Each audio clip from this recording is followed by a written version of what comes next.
서울 시민의 목소리를 대변하는 입법기관 서울시의회와 함께하는 슬기로운 특별 시민생활 시간입니다. 오늘은 서울시의회 행정자치위원장 장태용 의원님과 함께하겠습니다. 의원님 어서 오세요. 네, 반갑습니다. 저희 앞에 카메라가 있는데요. 우리 서울 시민분들 그리고 청취자분들께 인사 한 말씀 먼저 해주세요. 네. 안녕하세요. 슬기로운 라디오 생활 애청자 여러분. 서울특별시의회 행정자치위원회 위원장 장태용입니다. 우리 올해 여름 상당히 길었잖아요. 도무지 끝이 보이지 않았던 여름이 이제 저물고 이제는 아침 저녁으로 다소 선선한 날씨인 것 같아요. 가벼운 운동으로 한번 여러분들 몸을 한번 풀어보시는 게 어떨까 싶습니다. 네, 어서 오십시오. 반갑습니다.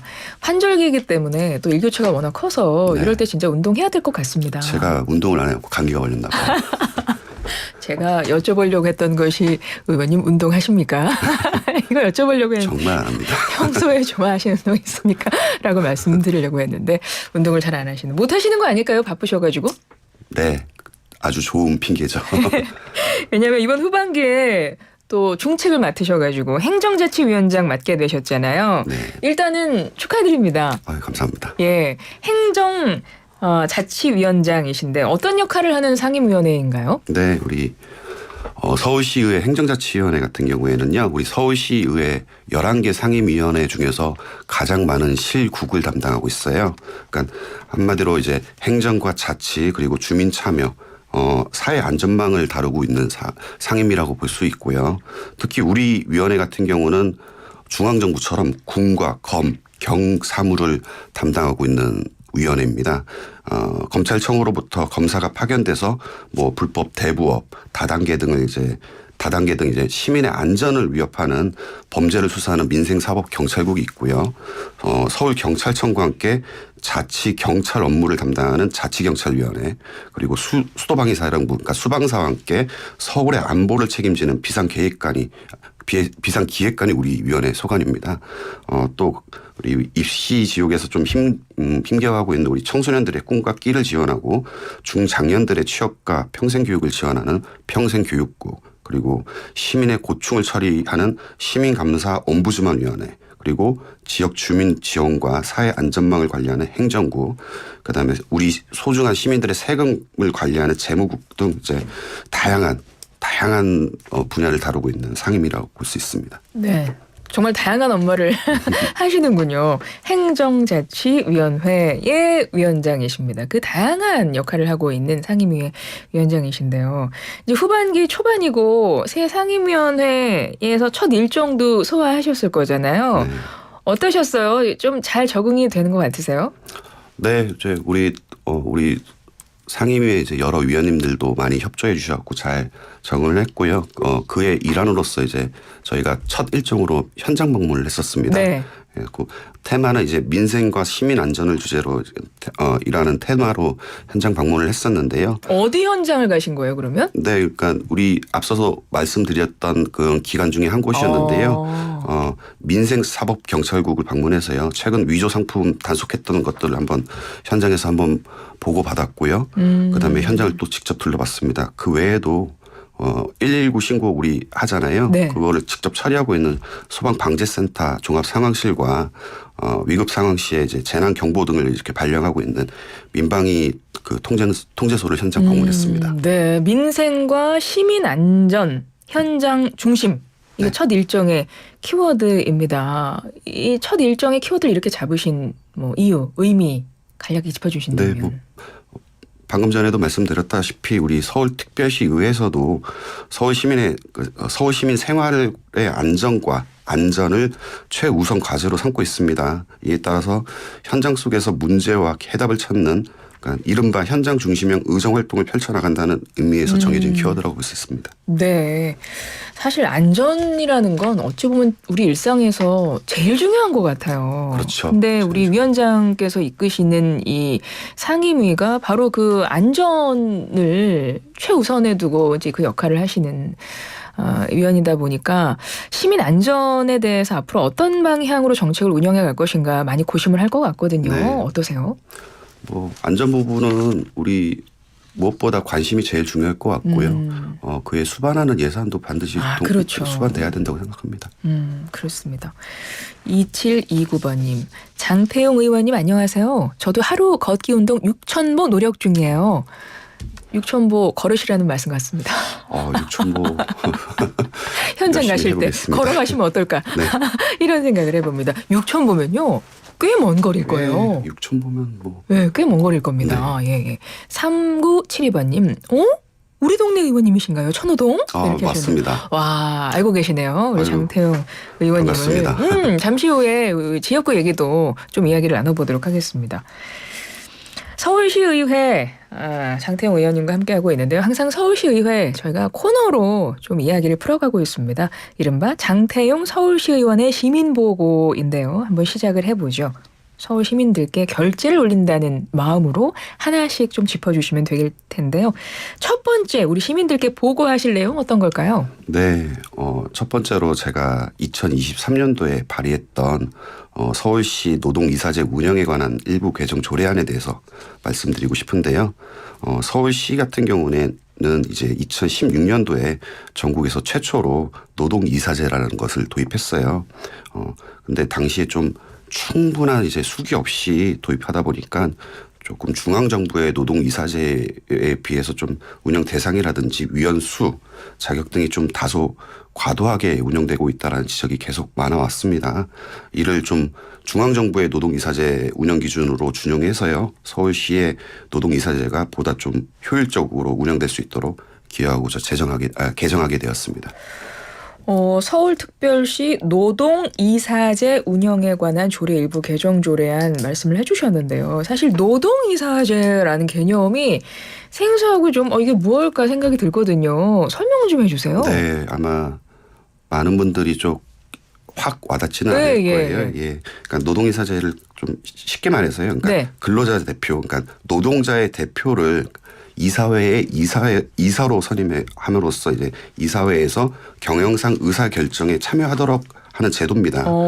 네, 하지만 좀 앞서 말씀드린 바와 같이 제도를 맨 처음에 도입했을 때 다른 국가의 상황이나 환경, 제도적인 차이점 등에 대해서 충분한 검토 없이 좀 도입하다 보니까요. 노동이사 선임 기준이나 자격에 대한 기준이 좀 과다하다. 혹은 노동이사의 역할과 정체성이 좀 모호하다라는 지적이 계속되어 왔습니다. 그러니까 다시 말해서요. 그러니까 사측 경영활동의 요체는 이사회고요. 네. 노측 노동활동의 요체는 노동조합이잖아요. 그렇죠. 네, 근데 노동이사제 같은 경우는 노동자가 경영활동의 유체인 이사회에 참여해서 그러니까 의사결정에 관여하고, 그러니까 노사관계 측면에서 좀 예외적인 제도. 그러네요. 그렇습니다. 노동이사제 제도. 이 제도를 도입한 게 독일 제도를 벤치마킹한 거라고 들었거든요. 그러면 독일에서 시행하고 있는 제도와 좀 차이점들이 있었을 것 같거든요. 뭐 어떤 것들 꼽아볼 수 있을까요? 네. 그 서울시에서 도입한 노동이사제는 독일 체계를 좀 반영한 게 맞고요. 근데 독일 같은 경우에는 이사회가 감독이사회와 이제 경영이사회로 이렇게 나뉘어져 있는데 노동이사는 감독이사회만 적용하고 있어서 경영상의 이제 의사결정에는 참여하지 않고 독일에서는요? 기업 경영 성과에 대한 비판과 견제 역할을 수행하는 역할을 하고 있는데요. 우리의 그러니까 노동이사 같은 경우는 독일처럼 감독 기능에 국한된 게 아니라 경영상 의사 결정에도 제한 없이 참여하게 되고 있습니다. 그로 인해서 이제 노동이사의 정체성과 노동조합과 노동조합도 있잖아요. 노동조합과 노동이사의 역할 범위에 대한 혼란도 계속 야기되어 왔고요. 독일 같은 경우에는 500명 이상인 기업에 대해서 이제 노동이사를 두고 있음에도 두고 있는 반면에 제가 개정안을 내기 전에 이제 서울시 같은 경우는 100명 이상이면은 노동이사제를 필수적으로 두게 되어 있고요. 100명 미만도 협의를 통해서 둘 수 있도록 되어 있기 때문에 좀 과도하다라는 측면이 있었습니다. 그러면 이번에 그러니까 노동이사제 운영에 관한 조례 일부 개정 조례안에 대해서 지금 말씀을 해주시는 건데 2023년에 발의가 된 겁니다. 이 조례안을 통하면 노동이사제가 어떻게 달라질 수 있는 건가요? 네. 지금 일례로 이제 우리 중앙정부에 이제 공공기관이 한 347개가 있는데 한 87개 기관, 약 한 25% 정도가 노동이사제를 두고 있는데 서울시 같은 경우는 24개의 공공기관 중에서 21개, 그러니까 약 88%예요. 거의 대부분의 이제 기관에서 노동이사를 그러네요. 두고 있습니다. 예. 그러니까 이번 그 개정 조례안을 통해서 중앙정부처럼 한 300명 이상을 이제 공공기관에 한해서 노동이사를 두도록 하고 재직 기간도 1년에서 3년으로 좀 상향해서 중앙정부와 같이 좀 통일적 기준을 마련하는 데 좀 의미가 있다고 생각합니다. 서울시의 노동이사제가 보다 효율적으로 운영될 수 있도록 하는 그런 내용이 담긴 조례안에 대해서 설명을 해 주셨습니다. 첫 번째 시민보고였고요. 두 번째 시민보고로 넘어가 볼게요. 두 번째는 고령 운전자의 안전과 관련해서 발의한 조례안에 대한 거라고요. 이건 어떤 내용인가요? 네, 제가 가장 처음으로 발의했던 조례안이 아닌가 싶은데요. 네. 저는 전부터 계속 그런 생각을 했었어요. 이게 넛지라고 하죠. 그러니까 강압적으로 이렇게 좀 강제하기보다는 시민들의 유도를 하는. 네. 그러니까 고령 운전자 면허 반납 인센티브라는 건 혹시 들어보실 수도 있어요. 네, 네, 예. 서울시도 역시나 마찬가지로 그 고령 운전자 면허 인센티브를 시행하고 있는데요. 10만 원입니다. 근데 서울시에서 10만 원이면 뭐 크다면 클 수도 있지만 10만 원 때문에 이제 면허 반납하는 경우는 많이 없을 거라고 봐서 30만 원으로 이렇게 상향하자라는 그 개정 조례안을 반납했습니다. 네. 근데 뭐 아마 우리 보도 많이 보셨을 그쵸. 거예요. 그러니까 뭐 고령 운전자들이 급발진 사고 툭하면 기사가 나오고요. 네. 뭐 안타까운 일이긴 하지만 몇 달 전에 시청 앞에서 좀 역주행 사고도 있지 않았습니까? 예, 그래서 이제 개선의 첫 단추로 이제 이런 개정 조례안을 발의하게 되었고요. 이 개정 조례안의 근거로 인해서 이제 10만 원에서 30만 원으로 상향해서 면허 반납 인센티브를 좀 적용하자라는 조례안을 발의했습니다. 그러니까 그 자발적으로 면허증을 반납하는 고령 운전자들에게 교통비를 지원하는 것을 조금 더 확대하는 그 내용을 네. 이 내용을 담긴 건데 사실 보도 진짜 많이 나오고 있죠. 고령 운전자 교통사고 비율이 많이 늘어났나요? 네, 뭐 좀 높습니다. 그러니까 그 도로교통공단 자료에 따르면요, 예. 서울시에서 고령 운전자가 낸 사고가 2020년에 한 5,300여 건에서 2023년에 6,900여 건으로 증가했습니다. 또 고령 운전자 사고로 인한 이제 사상자, 부상자 수가 2020년에는 7천여 명에서 2023년에는 9,200여 명으로 좀 증가하는 추세입니다. 네. 근데 뭐 이제 고령 운전자들의 면허 같은 경우는 이동권 보장이라는 권리하고도 다 맞닿아 있는 거다 보니 좀 고민을 깊게 해야 되는 내용인 것 같긴 합니다. 이동권 보장 그 대책에 대해서는 뭐 어떤 부분 고민하고 계세요? 네, 뭐 많은 고민이 필요할 거고요. 네. 근데 서울 같은 경우는 전 세계 어디에 내놔도 대중교통과 관련돼서는 뭐 신속함이라든지 편리함은 세계적인 수준입니다. 네. 아시겠지만요. 근데 다소 이제 고령자들에게 좀 친화적이지 못한 부분들에 대한 개선이 좀 필요하다고 말씀드릴 수 있는데요. 예. 구체적으로 뭐 편의시설 확충이라든지 고령자의 경제성 아니면 지역사회 기여 측면에서 개선 방안들을 좀 생각해 볼 수 있을 것 같은데요. 그러니까 다시 한번 말씀드리면은 시설 측면에서는 교통 약자, 그러니까 어르신분들에 대한 배려 시설을 좀 확충한다라든지 경제적 측면에서는 그러니까 운영자와 사용자 입장을 고려해서 뭐 지하철 같은 경우는 좀 전면 무료 이렇게 하잖아요. 그렇다기보다는 뭐 지하철뿐만 아니라 버스나 택시 등에 대해서도 그러니까 일정 부분에 대해서는 바우처 등을 한번 고민해 볼 수 있을 것 같고, 네네. 그러니까 사회 참여 측면에서는 장애인 콜택시가 있잖아요. 네. 이것처럼 우리 지역 내에 자원봉사 커뮤니티 등과 함께 연계해서 한번 교통 서비스를 좀 개선하는 시스템을 한번 고려해 볼 수도 있을 것 같습니다. 예. 네. 자, 세 번째 시민보고로 얼른 넘어가겠습니다. 아이고, 이거 세 번째 시민보고는 1분 정도 해야겠는데요. 네. 위원장님 지역구입니다. 천호동 쪽인데요. 네. 재개발, 재건축 이야기를 하셨습니다. 뭐 관련해서 바라는 방향이 있으신 거예요? 네, 뭐 서울시의 가장 큰 이슈 하나 뽑으라 하면 아마 재개발, 재건축이 아닐까 싶어요. 네.